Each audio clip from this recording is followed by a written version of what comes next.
guys. As you stated, my name is Austin Akers, and today I'll be talking about how to effectively evaluate cryptocurrencies. Now, before we get into this, what I want to tell you all is that I am not a certified financial advisor, okay? This is strictly for educational purposes. This isn't investment advice, as I said, only education. Now, before I get into this, I'll let you guys know more about me. I'm currently a senior UI engineer at Allstate. I'm also the founder of CryptoPlex Management, where think of right now how you guys have Blockfolio or Delta. I automate that entire process, and hopefully by winter 2019, I'll be able to export it all for tax purposes as well. All right. As you stated, I'm one of the co-organizers for Free Code Camp, the Dallas chapter. I'm also a co-organizer of a local meetup group called Young Startup Professionals. And hobbies include playing cello. I'm a cellist. I was actually on the New Texas Symphony down here. I also do Muay Thai, so hopefully you'll see me in the amateur fight soon. And b-boying, so I do my fair share of breakdancing and spinning on my head. No bald spots yet. All right. Now, before I get into this, what I'd like to ask is, how many of you here have actually, unfortunately, been hit with either an ICO, a scam, or just a scam in general within the community, or projects that actually have failed to live up to their technical or business standards of what you've been expecting? All right, okay, cool. Now, from those individuals, I have actually a few questions. How many of you do research? Okay, and what are your resources? Your answer? Usually Google, people have used it. Anything else I can find about it that doesn't seem too scammy, but some they're getting pretty smart. Yeah. Oh yeah, I know. And how often do you keep up to date with the holdings in your market? You back there? Or one to raise their hand. Yes. The holdings. A couple of times a day. A couple of times a day. So your holdings, like your personal holdings that you have, and the market itself as well. A couple of times a day. Okay. And does anyone here have any methods of evaluating a cryptocurrency that they have just about little to no knowledge about? Anyone? By show of hands. Okay. Oh, okay. We have a couple people. Awesome. Well, today what I'll be talking about are 3 approaches I have taken into effectively evaluate cryptocurrencies, okay? The first one being the software developer approach, the second one being the business approach, and the third one being the financial approach, okay? Now let's actually dive into the first one, the software developer approach. Now, out of all the things I do as a software developer, I had to slim this down, and I'm here to highlight 3 points. All right, and then the 3 points of, as I said, the software developer approach is looking at the software development team, the activity on their GitHub for anything that's open source, and is what they're doing even remotely achievable on a technical basis. Let's dive into this. First one, looking at the software development team, okay? Now you're probably wondering, Austin, why should I do a lot of research into them? Well, it's very important because the software development team establishes a baseline of not only technical but also social excellence within the company, which can then increase the probability of the success of the project. And what I mean by that is we look at the technical excellence, all right?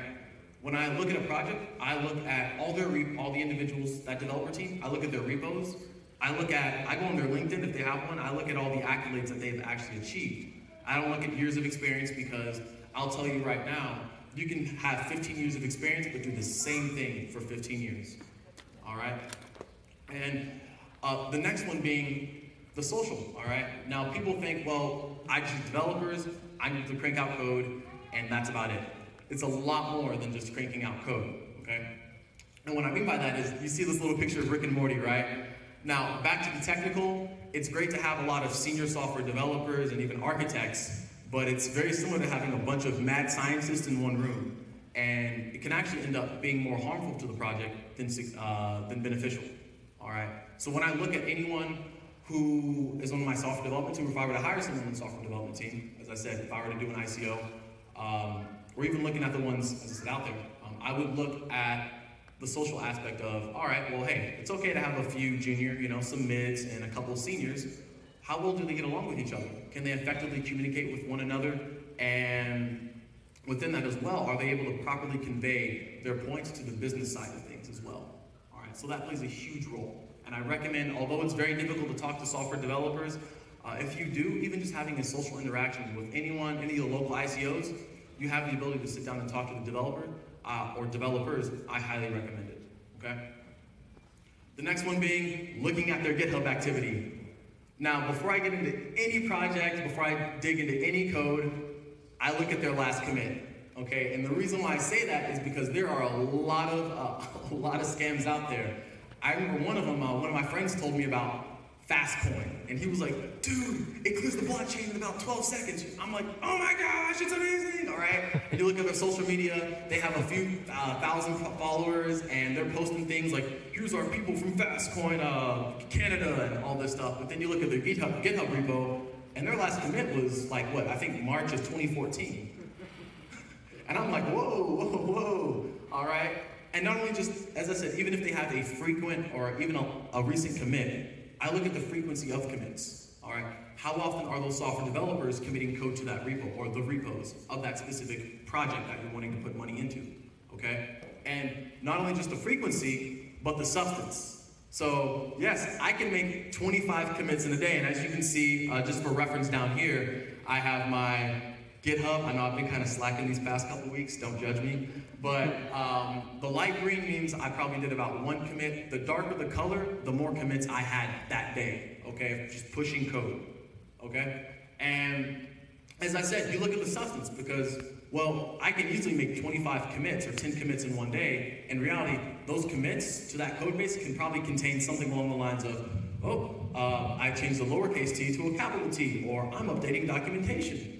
I don't really care about the documentation unless you have API endpoints or anything like that. But as I said, looking at the substance of each commit does entail a significant amount of, as I said, of analysis for you to be able to evaluate that, okay? So within that being stated, all right, so I'm looking at these commits, they're looking pretty good. Well, awesome, right? I see a lot of code and everything like that, and I'll tell you right now, from anyone who isn't a developer, if you're looking to put money into a project, I highly recommend you consult a developer first off, okay? Pay them, whether it be a senior or an architect, pay them to sit down and just look at that code base and give you a synopsis of whether or not what they're doing is, if it makes any sense at all right? Is what they're committing going to, is it on the roadmap for a lot of the milestones that specific company promised within their white paper, okay? And even more so, is it really achievable? Because I've seen a lot of projects out there, about roughly 90% of the market is complete BS, probably 95. And I think we can all agree on that. All right? And the next up is the business approach, okay? And I'll tell you right now, think like a VC, like a venture capitalist, because it is your money, all right? With that being stated, you need to do research like you're a jealous ex-husband, wife, boyfriend, or girlfriend, okay? You need to research the team, like a really in-depth research analysis of the team, and you need to look at the white paper. So what does that mean? Looking at the team, all right? That means you look into every team member, all right? And with that being stated, I'm telling you, man, I literally like kind of learned how to stock because I wanted to know where my money was going. I looked at individuals' LinkedIn, I looked at their Facebook, their Twitter, their Instagram. For some people, some ICO or some CEOs, I found your MySpace. I just want to put that out there, okay? But I found their MySpace. And also usernames associated with forums that they're in, whether they're Reddit username or some obscure blockchain forum post. And also with that as well, I evaluate the content that they retweet, that they post, anything like that. If I see you retweeting anything like Ty Lopez and wanting to sell individuals on their how to invest in crypto course, odds are I'm not putting money into you, okay? Next up, evaluating the white paper. Well, you're probably asking, Austin, what exactly do I look for? Well, I'll tell you the first thing that I look for when I look through a white paper the first time around. I look to make sure whether it's clear, and if there's any misspellings. You're probably thinking that's kind of anal, right? But I look for any misspellings whatsoever. Why? Because individuals nowadays are getting 10, 20 million, I think some projects 100 million, 200 million, and even more, a lot of money. And if you can't properly take the time to hire someone to make sure that, which virtually in a way, as I said, for the company at hand, is your executive summary, is this the white paper? If you can't take the time to pay someone proper money to make sure everything is solid and correct, you don't need my money, all right? They don't need your money.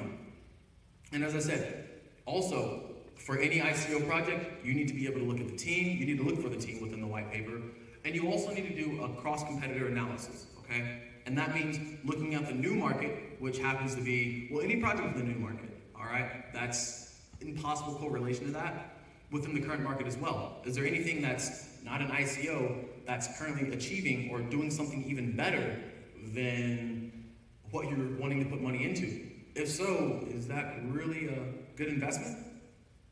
All right. And then next up, I look for a vision. All right, what exactly is your vision? Are you looking to create the next even better decentralized exchange? Are you looking to create some sort of blockchain phone that can go along with it? Something along those lines, right? But more importantly, what's the scope of your vision? All right, and it's interesting, it's like vision without scope it's just a dream. So you need to understand what's the scope of what they're trying to execute and if it's even remotely possible as well. And last but not least, the tokenomics, which gets me into my last approach, the financial approach. Well, three things that I look at are the token distribution, general market information, so that is evaluating the market cap, that's the first thing I look at. Volume, circulating supply, the exchange that it's on, which is very important, and I'll tell you guys why in the next slide. And price, although that's honestly really irrelevant in many cases. And also we'll get into market manipulation, okay? And I'll skim over that for you guys, because I want to actually go through Q&A as well. So the first thing I look at is token distribution. How distributed are the tokens? And if they aren't distributed, what do they do with the tokens that weren't sold during their ICO? Did they put them in escrow for like 10 or 12 years? I know a really great project that actually did that. I think it's Pillar Project, if I'm not mistaken. So they actually, any token that they did not sell within their ICO, all of that went in escrow, so they can't even touch it. I think it's embedded within a smart contract, so they can't touch it for the next 10 or 12 years, okay? I look at the total versus the circulating supply, and I also check the top wallets holding it. So that's a great way of determining how distributed the tokens are, okay? So what are some ways of me checking what are the top wallets that hold it?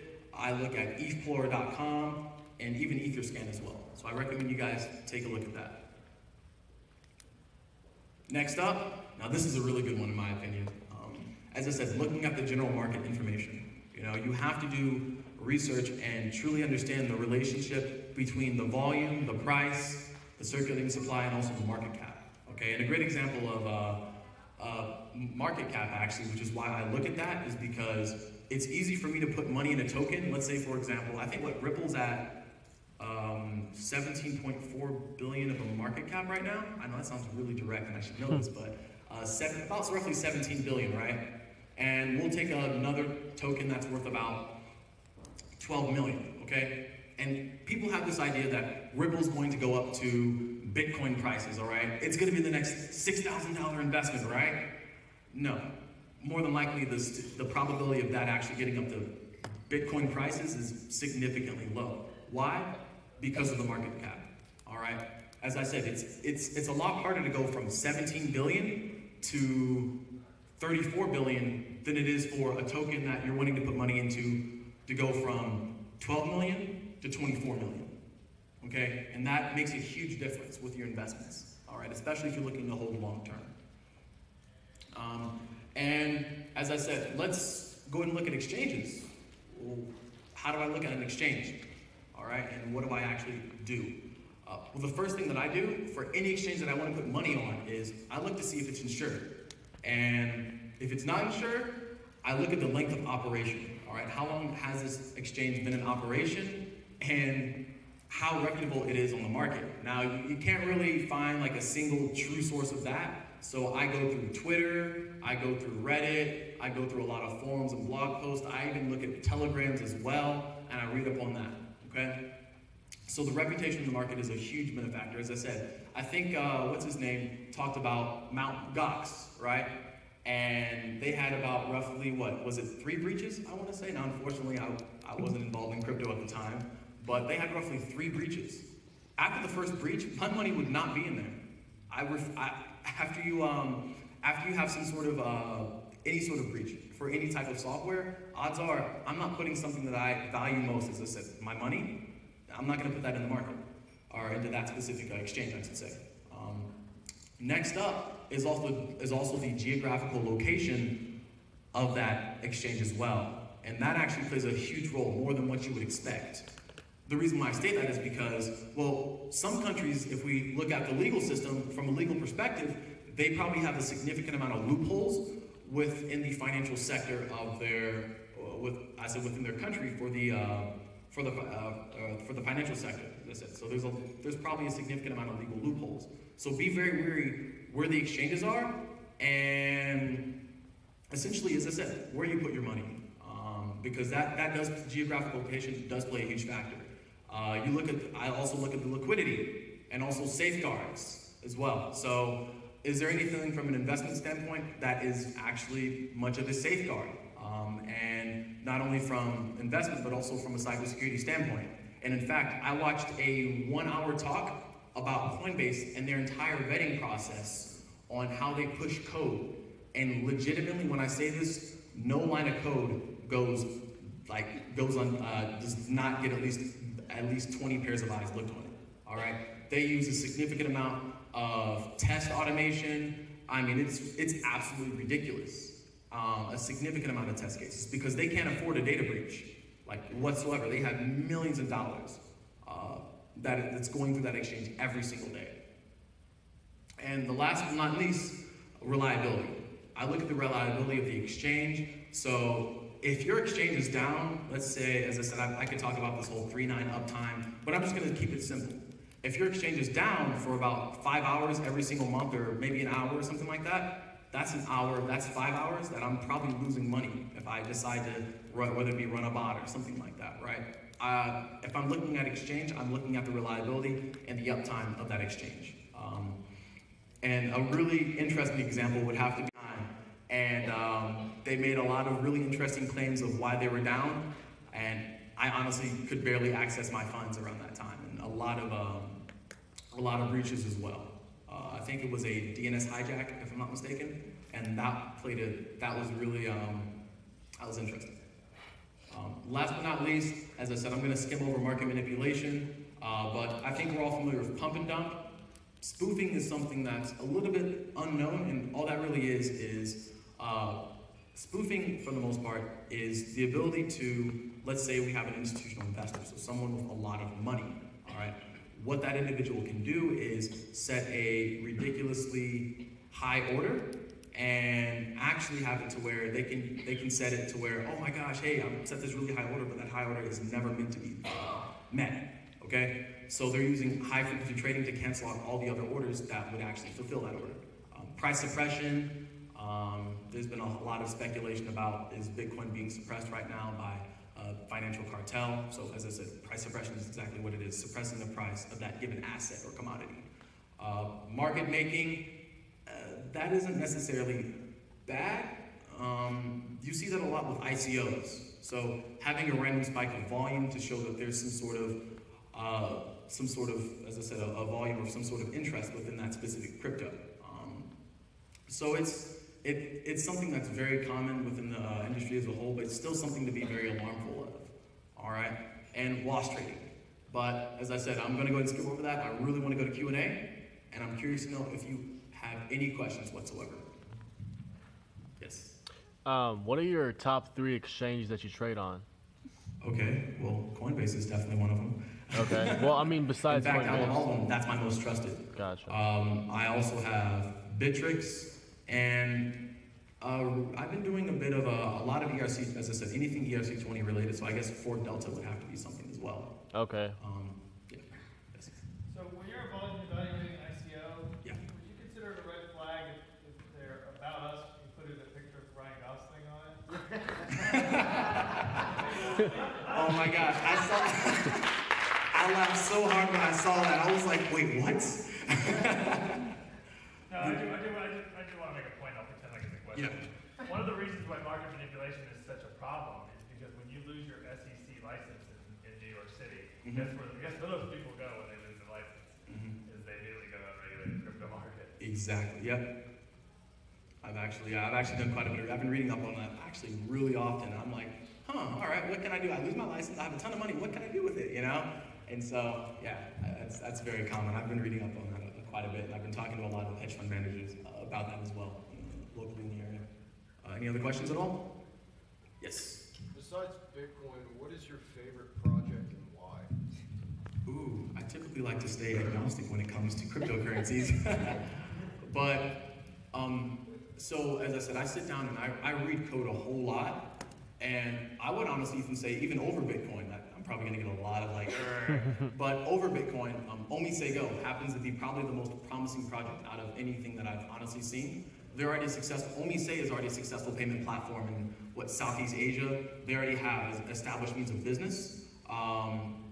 Their scalability is ridiculous. In fact, their transactions per second, I think, is equivalent to about where Bitcoin would probably be around 2 or 3. Theoretically, looking at that architecture, I think on a theoretical basis, Bitcoin could probably go up to at least a maximum of 7 transactions a second. Omisego actually ends up being 1 million a second. It's a very scalable architecture. I've already pulled their SDK, and I've already been playing around with it. So I've already looked at their Go implementation of their of what they have. I've been playing around with their Ruby backend, the Ruby SDK as well. I'm primarily a front-end developer. This is JavaScript, but playing around quite a bit of that as well. But honestly, from a software development standpoint, looking at a lot of their repos, business aspect from them already being established business and honestly really outdoing themselves. And as I said, looking at that white paper, they've been spot on with a whole lot of stuff, and they've met a lot of their minimal but also major milestones. And even from a financial perspective, it all, in my opinion, makes sense. So, Thank you. Okay. Any other questions at all? Yes. What do you think about Populous? Have you heard of that one? Ah, yes, the invoice factoring. The coin the token that's looking to disrupt the invoice factoring. All right, and if I'm not mistaken, a bank actually invoice factoring is essentially for all you that don't know. Let's say, for example, I have a business and I'm looking to, let's say, I get a ridiculous order of 50,000 t-shirts, right? Well, I don't have enough money or staff to really cover that. So what I do is that I go to the bank and I'm like, hey, I kind of need a loan here, right, to cover this large order of 50,000 t-shirts. The bank approves you, give you a loan. It's a ridiculous amount of interest on it as well. I can't remember the exact percentage, but it's a ridiculous amount of interest. And you, as I said, you hire those individuals to fulfill that order. You'll have all the supplies necessary. You fulfill that, and then you pay the bank back. Now, as I said, I think that's about roughly 20 to 30% of the bank's revenue. And what Populous actually does is that it allows for just about that same thing, but it's a decentralized means of being able to fund a lot of those invoices, okay? So if I were to go to the Populous platform and I were to allow, let's say, hey, all right, I'm that same person who needs, as I said, I need to fulfill an order of 50,000 t-shirts.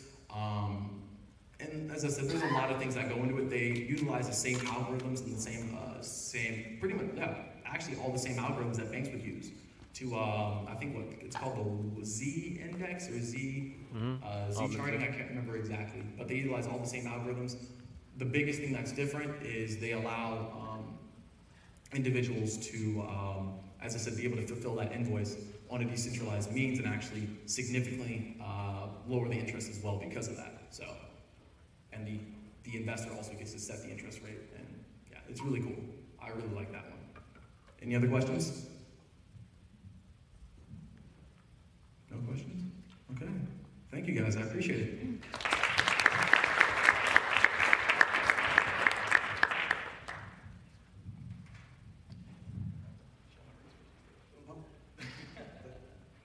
Take a picture.